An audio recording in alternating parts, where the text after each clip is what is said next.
Amigos queridos, é uma bênção de Deus a oportunidade de falar do Evangelho de Jesus, pois aproveitamos para refletir sobre nós mesmos, nos percebendo nessa caminhada evolutiva, acertando nossos passos, avaliando as nossas escolhas. Espero que façam o mesmo. Avaliem o que estão fazendo com os talentos que Deus lhe deu. Se estiver escondendo-os ou utilizando-os só para si, reconstrua a sua caminhada. Como sempre, utilizamos de vários recursos para construir esse texto, em especial o livro de Caibar Schubert, o nosso Evangelho segundo o Espiritismo e o Livro dos Espíritos. As parábolas foram um meio didático encontrado por Jesus para levar ao povo a sua mensagem. O Cristo foi o iniciador da moral mais pura e mais sublime, a moral evangélico-cristã, que deve renovar o mundo, aproximar os homens e torná-los irmãos.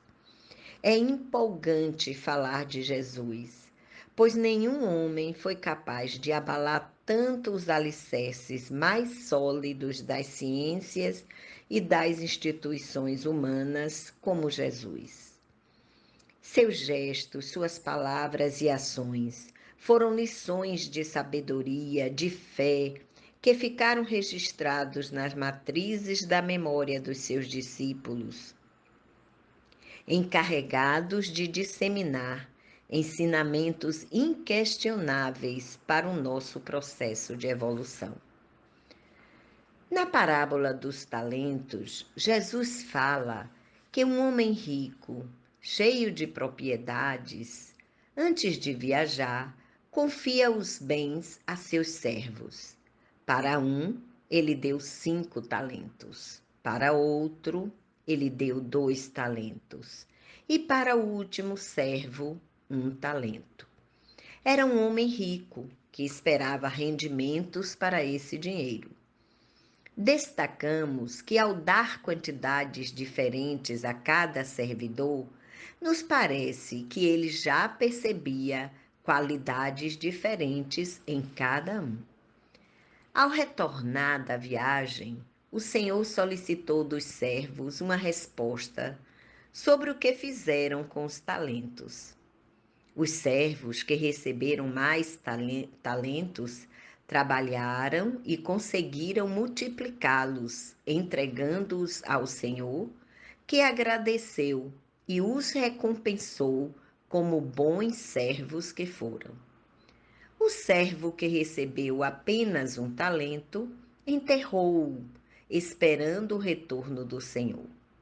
O Senhor se mostrou insatisfeito, chamando-o de mau servo, retirando o talento e doando aos servos que souberam multiplicar. São muitas lições que essa parábola nos traz. Vamos tentar alcançar algumas. O servo bom e fiel aproveita a oportunidade que lhe é dada para multiplicar o seu dom e torná-lo mais útil, possibilitando o avanço com novos recursos. Quem conhece a vida de Divaldo Franco sabe os dons que lhe foram concedidos por Deus e quanto ele soube aproveitá-los em benefício da humanidade. O servo negligente, por medo, preguiça ou descompromisso, desperdiça a oportunidade de multiplicar os recursos concedidos, retirando a possibilidade de receber novas oportunidades. Quantos de nós, Como nós fazemos isso? Por medo, por insegurança, nós deixamos de realizar, não acreditando naquele potencial, não acreditando na possibilidade daquele dom e deixamos de fazer alguma coisa que beneficiaria outros. A justiça de Deus concede dons, habilidades, talentos aos seus filhos de acordo com a sua capacidade de administrá-los, esperando que eles os multiplique. Na verdade, é multiplicar amor. Esse sempre foi o objetivo de Jesus. Toda a sua trajetória é revestida desse ensinamento. Toda a nossa caminhada deve ser com um único objetivo: amar. Aqueles que sabem utilizar seus talentos viverão as alegrias com o Pai e terão novos talentos para multiplicar. Sabemos que estamos aqui de passagem. É um pequeno percurso de toda a nossa existência e é uma oportunidade que temos de avanço, de crescimento, de reestruturação enquanto ser espiritual. Então, aproveitemos, utilizando dos nossos recursos, para que possamos avançar, crescer juntamente com outros. Receber talentos por si só não significa mérito, mas sim o que faremos com esses dons, como iremos empregá-los. Quantas pessoas utilizam da inteligência em benefício próprio ou para tirar vantagem em benefício, em detrimento dos seus irmãos? Esses bens, eles são emprestados. O corpo físico, a saúde, a família. Às vezes temos uma ilusória impressão de posse. Nossos filhos, nossa vida, nossa riqueza, como se isso verdadeiramente nos pertencesse. Então, é preciso perceber que é momentâneo, que nós trabalhamos para o Mestre e não para os nossos propósitos egoístas. Se olharmos de forma mais ampla, talento se refere aos dons que Deus nos concede, dons naturais, espirituais e materiais. Recebemos talentos como inteligência, riqueza, saúde, poder. Muitos desejam a riqueza, mas numa visão meramente material, sem pensar na responsabilidade espiritual do homem rico. O quanto ele pode multiplicar essa riqueza em bens que beneficiem outros.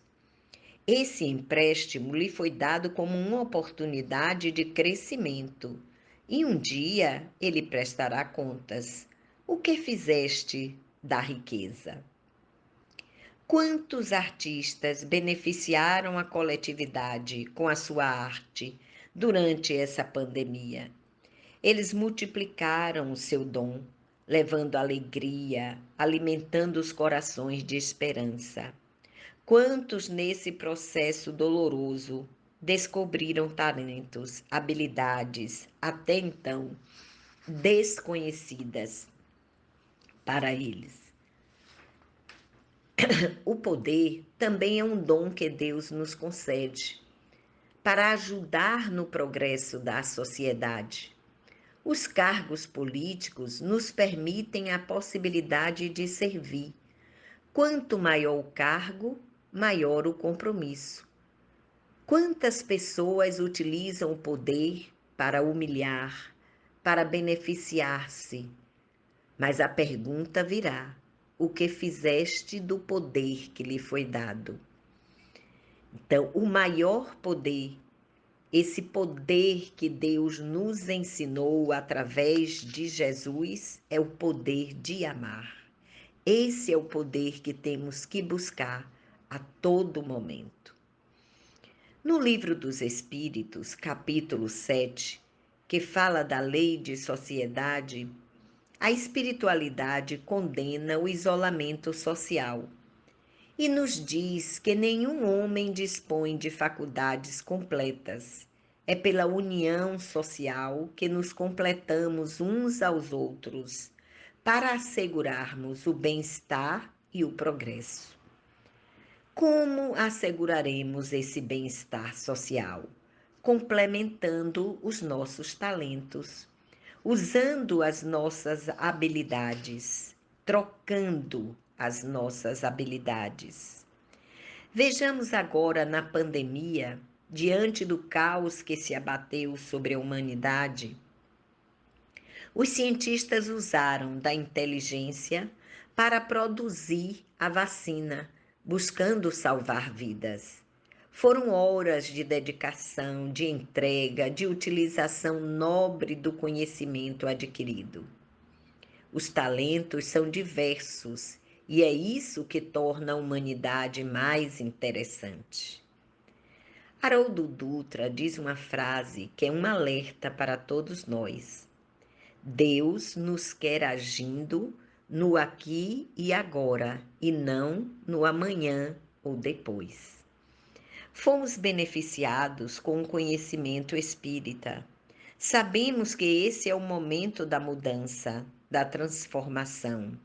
Urge que percebamos os talentos dados por Deus e coloquemos em prática em favor da sociedade, em favor de um mundo melhor. Um alerta para aqueles que acreditam que para servir precisa ser um grande médium do nível de Chico Xavier ou de Valdo Franco, ou que trabalhe em grandes causas. Não. Quando fazemos uma sopa saborosa e servimos-a com amor aos necessitados, estamos utilizando e servindo a Deus. Descubra seus dons e use-os seguindo as lições do Mestre Jesus, pois no seu retorno serás recebido com um banquete espiritual. Vivemos um mundo onde o personalismo é tido como uma virtude, muito confundido com a autoestima. É estimulado e aplaudido. Há um desfile de egocentrismo. É um festival de aparências, a era da vaidade. Nessa turbulência que ora vivemos, é imprescindível utilizarmos o recurso da oração para iluminar a nossa percepção, descobrindo todo o nosso potencial que possa ser útil nesse processo de regeneração. Vamos fechar o nosso momento de reflexão com uma pequena historinha. Os dois potes. Todos os dias, um agricultor saía com 2 pesados potes para buscar água no oásis vizinho. Levava os 2 potes pendurados nas pontas de uma vara que carregava apoiada no ombro. Um dos potes era perfeito e sempre chegava cheio de água. Já o outro pote estava rachado e chegava ao destino com apenas metade da água. Foi assim ao longo de 2 anos, diariamente com o carregador, tendo ao fim da jornada apenas 1,5 pote de água. O pote perfeito estava orgulhoso de suas realizações, enquanto o pote rachado, envergonhado de sua imperfeição, ele estava realizando apenas metade do que havia sido destinado a fazer. Em sua amargura, desejava ver chegar o dia em que um golpe qualquer o reduzisse a cacos, colocando um ponto final em sua frustrada existência. Talvez, entendendo o sentimento do pote, o agricultor lhe pediu que prestasse atenção ao caminho percorrido todos os dias. Em sua invencível tristeza, jamais olhara para os lados, concentrava-se apenas na fresta que deixava fugir a água. e nesse dia, pela primeira vez, prestou atenção ao caminho. Uma das margens da estrada, exatamente a que ficava do lado do pote rachado, transformara-se em jardim. Com a água caindo todos os dias, as terras secas tornaram-se férteis e o vento foi trazendo sementes de terras distantes. No começo, foram pequenas flores selvagens. Depois, chegaram outras sementes que produziram flores perfumadas e coloridas, atraindo borboletas, insetos e até pequenas aves. Já o outro lado da trilha, por onde passara o pote perfeito, continuava árido e estéril. Os dois potes representam duas maneiras de viver. Uns colocam sua preocupação em si mesmos e exibem sua perfeição. Mas trata-se de uma perfeição egoísta e fria. Outros, quem sabe, mais limitados, passam a vida semeando a bondade que torna florida a paisagem. Um dia, Deus não levará em conta a perfeição, mas o amor. São João da Cruz costumava dizer: no anoitecer da vida, seremos julgados pelo amor. Isso corresponde à lógica do Evangelho. Quem quiser guardar sua vida, vai perdê-la, mas quem gastar sua vida, vai ganhá-la. Obrigada.